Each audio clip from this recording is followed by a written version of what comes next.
ಮಕ್ಕಳ ಇವತ್ತು ಪುಟಾಣಿ ತನಿಷ್ಕಾ ಅವ್ರಿಗೂ 6ನೇ ವರ್ಷದ ಹುಟ್ಟು ಹಬ್ಬ ಮಕ್ಕಳ. ನಾವೆಲ್ಲ ತನಿಷ್ಕಾ ಅವ್ರಿಗೆ ಏನಂತ ವಿಶ್ ಮಾಡೋಣ?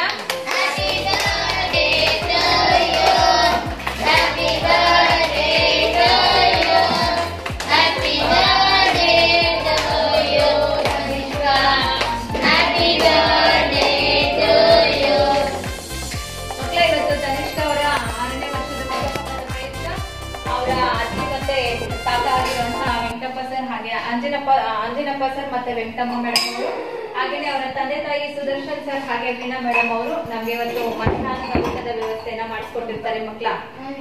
ದೇವರು ತನಿಷ್ಕಾಗೆ ಆಯುರಾರೋಗ್ಯ ಜೊತೆಗೆ ಅವರ ಇಷ್ಟಾರ್ಥಗಳನ್ನ ನೆರವೇರಿಸಿಕೊಡ್ಲಿ. ಹಾಗೇನೆ ತನಿಷ್ಕಾ ಅವರ ತಾತ ಅಜ್ಜಿ ಅಮ್ಮ ಅಪ್ಪ ಅವರ ಕುಟುಂಬದವರು ಅವರ ಬಂಧು ಮಿತ್ರರು ಅವ್ರ ಸ್ನೇಹಿತರು ಯಾರೆಲ್ಲ ಇದ್ದಾರೆ ಅವ್ರಿಗೆಲ್ಲ ದೇವರು ಆಯುರಾರೋಗ್ಯ ಐಶ್ವರ್ಯದ ಜೊತೆಗೆ ಮಾಡುವಂತ ಎಲ್ಲ ಕೆಲಸ ಕಾರ್ಯಗಳನ್ನ ಆಶೀರ್ವದಿಸಿ ಸುಖ ಶಾಂತಿ ನೆಮ್ಮದಿಯನ್ನ ದಯಪಾಲಿಸ್ಲಿ ಅಂತ ಅಂದ್ಬಿಟ್ಟು ನಾವು ದೇವರಲ್ಲಿ ಪ್ರಾರ್ಥನೆ ಮಾಡಿ ಈ ದಿನ ಮಧ್ಯಾಹ್ನದ ಊಟವನ್ನ ಸ್ವೀಕರಿಸೋಣ ಮಕ್ಕಳ.